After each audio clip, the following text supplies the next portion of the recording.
Welcome to the very first edition of the Gun Den. And I'm Joe. I'm Junior. And we thought on this first, we kind of got the idea to do this, and we end up getting this pistol, and it's a Ballester Molina 45 caliber semi-automatic pistol. It was manufactured in approximately... This one right here is manufactured in about 53. Okay. The whole lifespan of it was from 1938 to 1958. Encompassed the World War II and the Falklands War. And served the Argentines very well. It all started out back in about 1936 when the Argentinians bought, well, it was even before then actually, when they bought a shipment of 10,000 Colt 1911s from the U.S. government, and the Argentine military loved it so much they decided they wanted to buy some more. But about that time, the Great Depression was hitting, and America's economy went down the tubes. So they decided to get a license from Colt and the tooling from Colt, and decided to go and actually manufacture a version of the Colt model 1911. What they did was they took a Colt model 1916 and reverse engineered it, looked at how they made it, figured out how to make it cheaper, and they changed a few things, such as the way the trigger system works on the pivots, which is different than the 1911, to where then it wouldn't be quite considered a copy of the 1911. And then it was then implemented into their Army, Navy, Coast Guard, and police forces. So it was widely used throughout the government. They loved it. High-ranking officials also carried it. There is a couple of rumors about these guns. Some think that the metal used to actually make the firearms was off of the cruiser ship, the Graf Spee, which was a German cruiser, which actually sunk in 1939. People believe this isn't true because the wreckage of the ship is still found where it was sunk, so they don't think they were able to really, I mean, the amount of steel it would have taken to actually construct these firearms, that's not very reasonable. But it has actually been proven that these were sent over to Britain as sort of under the table firearms, and these were issued to their special forces. And it is even said that General Montgomery himself even quite fancied the Ballester Molina and thought it was quite a well-made pistol, and he really enjoyed it. Well, it seems pretty, I mean, it seems well made. We did take it apart previously, and because we got this from my father-in-law, give this to my son Junior here, and it's real similar to the Colt. You know, like he was talking about the trigger. It has a little bit different trigger setup than a Colt. The trigger's on a pin. I didn't take it totally 100% down because this pin was really tough, and I went ahead and cleaned it with cleaner and compressed air, so I got all the crevices cleaned for that part of it. And it's very similar. It has a mainspring in the back, and the housing is different than a Colt. As you can see, there's no grip safety on this model, and it has the built-in arched mainspring housing, but it's all like a Colt is changeable and removable. Of course, this one's not. And this one has the trigger. You can see it's quite a little bit different than a Colt. So we talked about the trigger and some of the similarities of the Colt and of the Ballester Molina. The little plunger tube is similar to a Colt with the grip safety plungers, and we just pulled those out and cleaned those out just a while ago and lubricated those. So, and these are kind of made onto it, which is some of the Colt copies, or in Colts actually, were staked on there. So this is kind of nice, and seems like it works good. The gun's very well made. Seems like it's the metal and stuff seems good. So let's try to put it back together. Like I said, we didn't take the trigger out. The trigger pin here was really in there tough, and I didn't really see. I cleaned it out really well with compressed air and gun scrubbers, so I think I got that plenty good. And then I didn't want to mess with the disconnector and this trigger part here, and I didn't take this pin out also, which had the mainspring in there. I just cleaned up really well behind it, and unlike a 1911, it doesn't have all the extra stuff in the back on a 1911 that you probably need to take out and clean. So I think that'll be good on that, and see if I can try to get the hammer and the hammer strut spring. A little different than a Colt version, but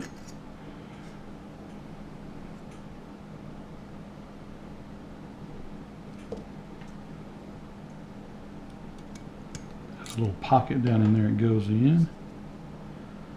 See if I can get that hammer strut to go right in it.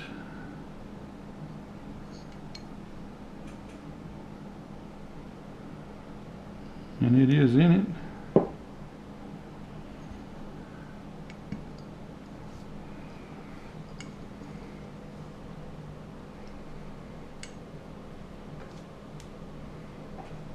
There's a roll pin that goes in there if I do succeed in getting it lined up. Okay, we got that pin in, guys. We had to go off camera there just a second and get a little more pressure on that. This pin here almost takes two guys to line up, but got that pin back in it, the hammer pin, of course, and we should be able to put the thumb safety back in. It kind of rotates. There we go. Cock it first. There, it's back in there, and then I'm going to let this hammer down easy. Make sure and don't let the hammer fall like any other 1911. It can sure peen up that gap there between your frame and your hammer, so be careful of that. The magazine release is a little different than most of the Colts. It's actually threaded. It says threads here, and it's a little bit difficult to negotiate. Disassemble the frame. Like I say, you could have taken the trigger out if you had elected to take this pin here out. This one's really in there tight, so I neglected. I decided not to do that. This pin here will also release your mainspring housing and back in here if you wanted to get it further cleaned. That's the frame. Yeah. Okay, guys. I guess one last thing before we do the slide is probably should put the grips back on it. And like I said, the grip bushings, it's just threaded into the frame. It doesn't have the grip bushings like some of the other 1911s do, but it's kind of, the screws are kind of the bushings, I guess. So set this aside a little bit and let's go to the slide.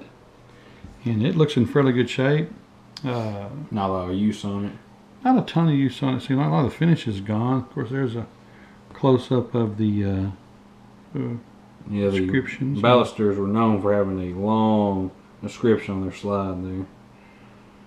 And Half-Dasa, just a little tip, that was actually a automobile manufacturer in Buenos Aires, and they actually made some of the best cars and vans in the region, and they were actually tasked with building some of these. Okay, which is kind of cool. That's kind of cool. So the slide I thought was pretty much Colt. I mean, this extractor here looks pretty much like a standard extractor. It may not necessarily be, but it certainly does look like it. And I'm going to go ahead and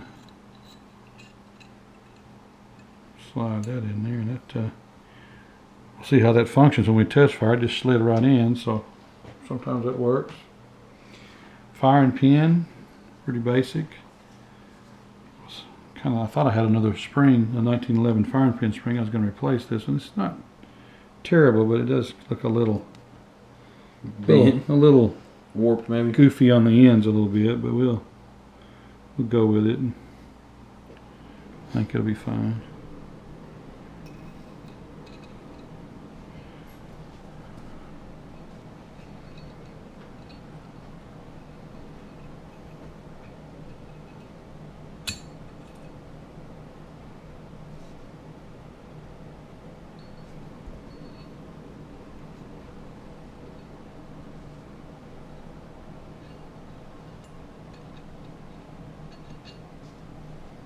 kind of tough to get that plunger to go down in there, ain't it? Yeah, I'm trying to get everything to go at the same time as always, a little bit. There you go. Yeah. Wow, that slid on better than expected. It is a Series 70, which, lucky for me, I didn't have extra things to do. But double check and make sure it's seems to be working really running good. Okay. All right, we got that done. Yeah, sometimes if it's not that, it can be kind of more of a booger bear to get in there, you know. All right, put our barrel. I've already lubricated this with a little bit of Wilson grease, slightly, and a little bit of oil, you know, standard places. And where you oil a normal. yeah, I put a little so it'll get done in the locking grooves there. From here, it's more turns more into a standard 1911 takedown, doesn't it? Yes. Which, if I am correct, a lot of these parts that you're seeing here on this part of the slide, reconstruction can be replaced with a I think the recoil spring. I did have a 15-pound a Colt recoil spring, but it was longer than this one, and this one doesn't look too bad. So yeah, I just kept this one. And which it could be longer, but if it still had the same load, it could still work, correct? Or? I think so. I don't know. Might try that. Might try that at some time. I'm not like I say.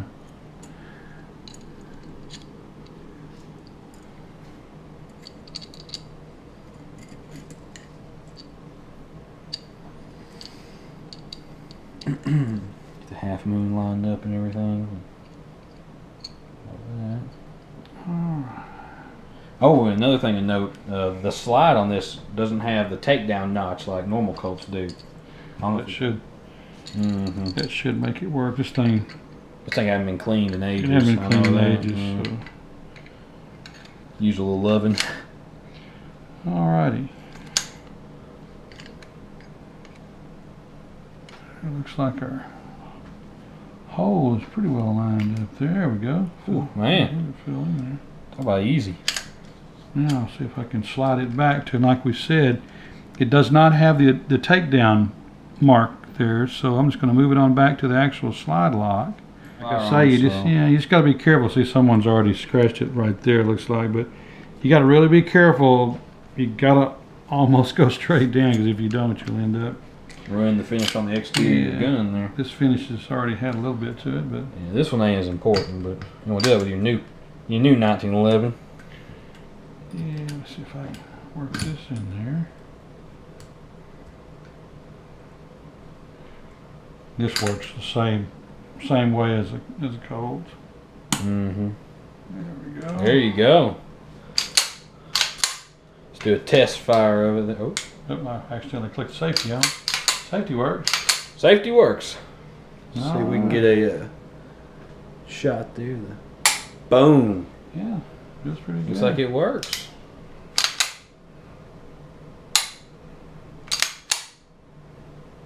Reset. Resets. And works, yes. Hot dog. There you are. Well, now, pretty nice gun. It's time to take it out to the range. See how she does. Okay. As well, we're out here at the range today, and we're going to do us a little comparison here. We got the Ballester Molina here. Here's a slide. I know it was kind of difficult to see there the other day in the gun den. We haven't shot this before, so we're going to see how it does. We're going to use some 230 grain hardball Federal 45 ammunition here. And we also brought, as a little treat, a Series 70. This is a 70s model Colt 45 here. Argentine handwork here. Let's see what we can do.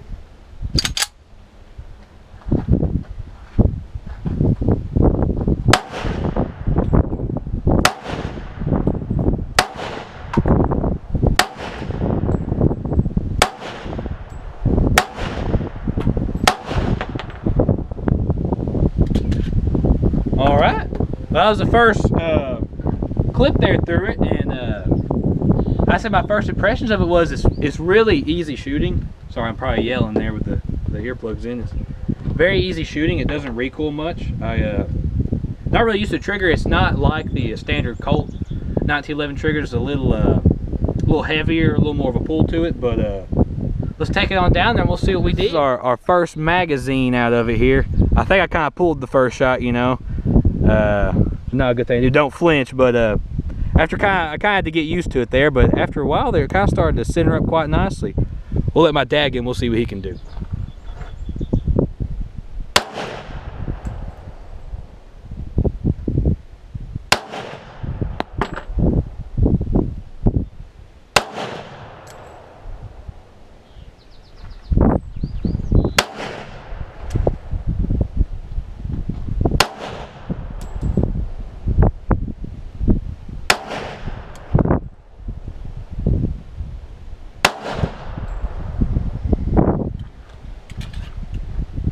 What were your thoughts on it, man?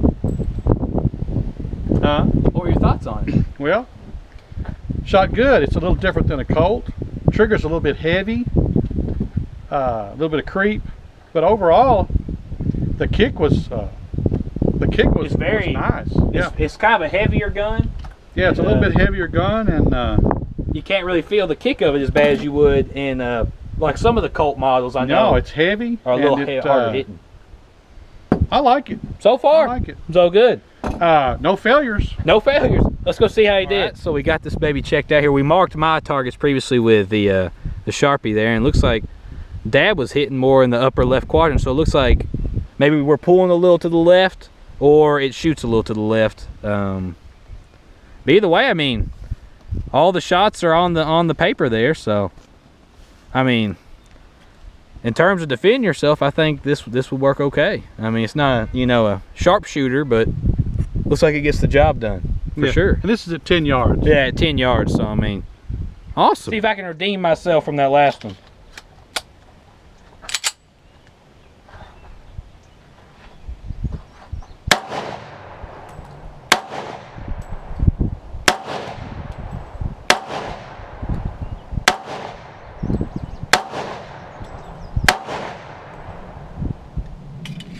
Well, right off the bat, recoil is a little harder, but I wouldn't say substantially harder at all.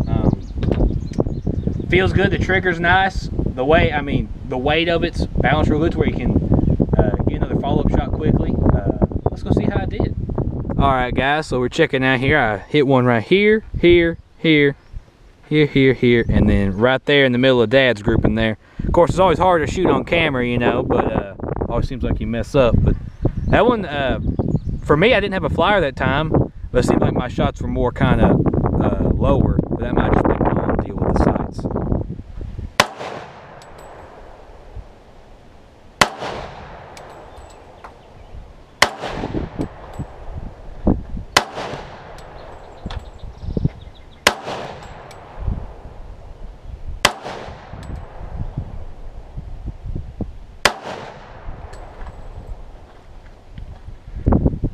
Well,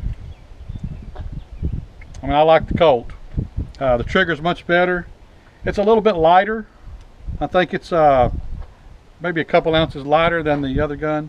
I'd say the recoil is a little harsher, but not bad. It's got a little more recoil, but not enough to really make a difference, I would no, say. I like the other gun, but the Colt is nice. All right, let's see how he did. All right, guys, here we are looking at Dad's grouping here at 10 yards, and so you got 1, 2, 3, 4, 5, 6, 7, all 7. Pretty good little grouping up here, so he really drilled that guy right there, and a near bullseye, and a couple more to the left, but still, all in all, I'd say very good. As you can tell, he's a very, very good Colt man there. All right, guys, we're gonna be doing this a little combat scenario here. We got 4 shots in the magazine. We got a man-sized target downrange at 7 yards, and we're gonna do this 2 shots to the head, 2 shots to the chest as quickly as we can. And I got the Colt lined up here too next, and we're gonna see how we do this.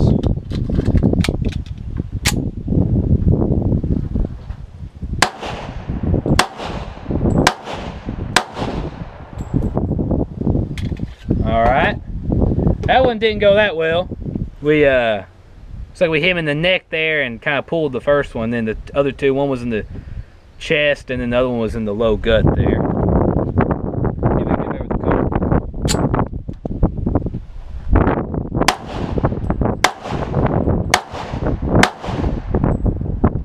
That was a lot better. That was, see if we can show that to you there. I gotta show you this one since I did kind of bound the last one. We gotta kind of make up for that. See, we got, so the Ballester was this one of these holes and that, so I missed one of them and didn't even hit the head. On the Colt, I went boom, boom, and then the other one right there, and then that one right there. So that was my combat scenario. That was, Colt was a lot better. We'll say that, wouldn't you say? I would say.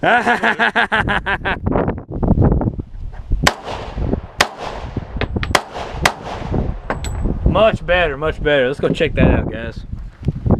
We got, tell you which one was which here. We had a, so these 2 right here were with the Ballester. Yeah. First one was a hit, second one was a miss. And then, I can't remember which one of these was the Ballester. two of those were Ballester. Two of those were Ballester, and then these two were Colt, and then these two were Colt. So for both those, I'd say the Colt was a lot better, wouldn't you? Yeah, we all had good hits on the Colt.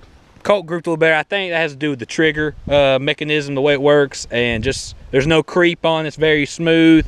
With the Ballester, it's a little heavier, so it makes you kind of want to pull off target. So that is something to note if you are thinking about getting one of these. But that's not really a big deal as long as you're not one to use it for, like, if you were more used to self-defense, and if you were more used to it, I'm sure it'd be a lot better as well, for sure. Hey guys, as a side note, we thought we'd bring y'all a little extra clip here because our groups weren't that good at the beginning of the video, but we would like to show this is some groups we have been getting later on in the shooting. This is both Ballester and Colt groupings, of course. I think the deal was that the trigger on the Ballester had such major creep in it that it kind of, well, not major creep, but it did have some noticeable creep. And after that, this it cleared up, I would say, and we got some pretty good headshots. So don't think that's not an inaccurate weapon. It just takes some getting used to, as with most firearms. All right, guys. So we're here wrapping up the duel between the good old John Moses Browning Colt here, and then the Argentine and Ballester Molina, and kind of gonna give our final impressions on what do you think, Dad? Well, I like the Ballastina. Or the Ballester Molina. The Ballester Molina, the Ballester Molina. I like it. It's fine. I like the history of it. I like that it's got a cool aspect to it because of that. It's fun to shoot. You know, it's a good fun gun to go take and go shoot. It's too heavy. It's too heavy. I wouldn't want it for a carry gun. Mm-hmm. Nor would I want to carry a 5-inch Colt either. Not that it's not a great gun. It's just that it's kind of big. But some people do. That's, you know. I wouldn't want to. It's a fun gun to shoot. It's not as a quality of a gun as the Colt. Doesn't have as nice of a trigger. Mm-hmm. It's a little heavier. Mm-hmm. And you know, the Colt's a superior weapon, but I still I don't want to sell the Ballester. Oh no, I think so. There you go. It's just one of those guns that's fun, but it's not by any means the best 45 going. But it's cool. Yeah, I say the history of it is definitely worth for keeping as a history piece, and for a military gun, I'd say it gets the job done. You know, it's accurate enough for combat distances, and if you were trained with it, I'm sure you could put a pretty good group, and you know, without having the grip safety and all that, it's a little more minimalistic, which suits more of a military style of handling. So I think for what it was made to do, it does well, but for, you know, more of a sportsman kind of person, I mean, or a carry, you know, I probably wouldn't say go down that route with it, but it is a cool gun to have in your collection to kind of show people. I say definitely, if you can get one for a reasonable price, I'd say get one just as something nice to have on the shelf and kind of play around with every once in a while. I agree. It's a keeper. It's a keeper. Well, thanks for tuning in, guys, to the first episode of The Gun Den, and we'll be back soon.